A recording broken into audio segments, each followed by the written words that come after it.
የሲሊንደሮችን ደግሞ ሰርፌስ ኤሪያ ለማግኘት ብንሞክር የሲሊንደሮች ሰርፌስ ኤሪያ ጠቅላላ ሰርፌስ ኤሪያቸው ቶታል ሰርፌስ ኤሪያ ማለት ነው የሚገኘው የቤዙን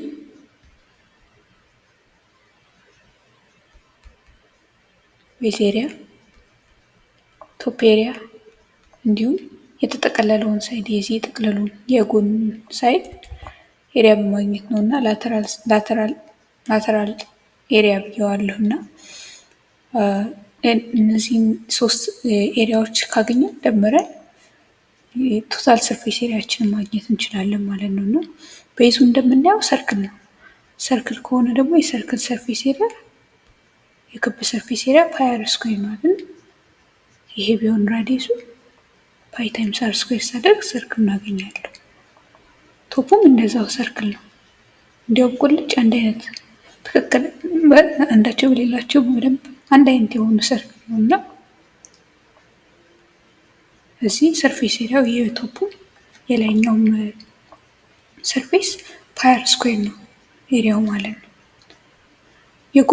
የጎኑ ኤሪያ የምናገኘው ላተራል ሰርፌስ ኤሪያው የምናገኘው የቤዙን ፔሪሜትር በሀይቱ አባዝተን ነው። ይኸውም የዚህ ነገር ኔት ይሳል ቢባል ይህን ነገር ልግለጠው ብዬ ቢሆን ማለት ነው እንደዚህ የሶፍት መያዣ ወረቀት እንደዚህ ቢቀደድ ልክ እንደዚህ ሬክታንግል ይሰጣል አይደለም? እና ቀጥ ብሎ ዝርግ ወረቀት ነው የሚሆነው። ከዛ የላይና የታች ፊቶች አሉት እና ስናስበው ይሄ ዝርግ ወረቀት ተጠምጥሞ የነበረው የዚህ ክብ ላይ ተጠምጥሞ ነበርና ይሄ ሌንግዝ ከዚህ ክብ ፔሪሜትር ጋር እኩል ነው።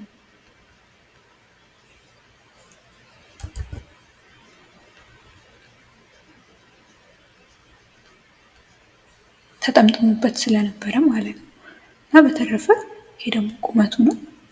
ስለዚህ የዚህን የላተራል ሰርፌሱን ኤሪያ ማለት እዚህ ጋር ቆሞ የነበረውን ኤሪያ ለማግኘት ስፈልግ የቤዙን ፔሪሜትር በሀይቱ አባዛለሁ ማለት ነው እና ይሄ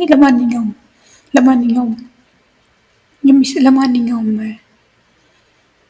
ስሪዲ የሆነ 3 ዳይሜንሽን ላለው ነገር ለፕሪዝም፣ ለሲሊንደር፣ ለኪዩብ ለሁሉም የሚሰራ አሰራር ነው እና ይህንን አድርገን እንደዚህ ስናካልል የቤዙ ፔሪሜትር ክብ በመሆኑ የክብ ፔሪሜትር 2 ፓይ አር ነው አይደለም?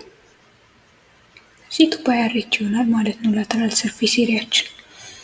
ይሄኛው ደግሞ ፓይ አር ስኩዌር ሲደመር ፓይ አር ስኩዌር ተደምሮ አንድ ላይ 2 ፓይ አር ስኩዌር ይሰጠናል። ስለዚህ ጠቅላላ ሰርፌስ ኤሪያችን ቶታል ሰርፌስ ኤሪያችን 2 ፓይ አር ስኩዌር ሲደመር 2 ፓይ አር ኤች ነው ማለት ነው። ይሄኛውን ባጠፋው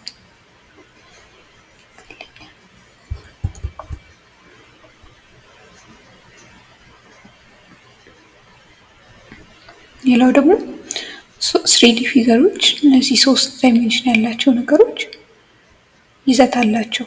አንድ ነገር ብከትባቸው ይችላሉ እና ይህንም አንድ ላይ በአንድ ከለር ጨርሰው ሁሉም ላይ ስም በሌላ ከለር ተጠቅሟል።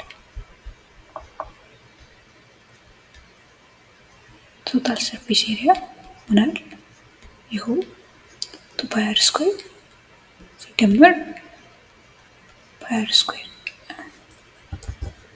2 ፓይ አር ስኩዌር ሲደመር 2 ፓይ አር ነው አይደለም? የቤዙ ኤሪያ 2 ፓይ አር ኤች ይሆናል ማለት ነው እና ቶታል ሰርፌስ ኤሪያችን በዚህ ይገኛል ማለት ነው። ሌላው ደግሞ ስለ ቮሊዩም ስናስብ የማንኛውም ነገር ቮሊዩም አንደኛ በቤዙ ስፋት ይወሰናል፣ የቤዙ ኤሪያ ማለት ነው። ሌላ ደግሞ በቁመቱ ነው የሚወሰነው አይደል? ቁመት እያልኩ የምናገር እንግዲህ እስካሁን ድረስ ይሄን ነው። በዚህ ቁመቱ በረዘመ ቁጥር ብዙ እቃ የመያዝ አቅም አለው። ቤዝ ኤሪያውም ሲሰፋ እንደዛው ነው። እዚህ ጋር ቮሊዩሜን ለማግኘት ቤዝ ኤሪያዬን ብቻ ነው ማወቅ የሚጠበቅብኝ። ቤዝ ኤሪያዬ ደግሞ ክብ ነው። ቤዜ ክብ ስለሆነ ቤዝ ኤሪያዬ ፓይ ስኩዌር ይሰጠኛል ማለት ነው። እሷን ከኤች ጋር ሳባዛ ለሲሊንደር ቮሊዩም ቪ ኢዝ ኢኳል ቱ ፓይ ስኩዌር ኤች የሚል አገኛለሁ ማለት ነው።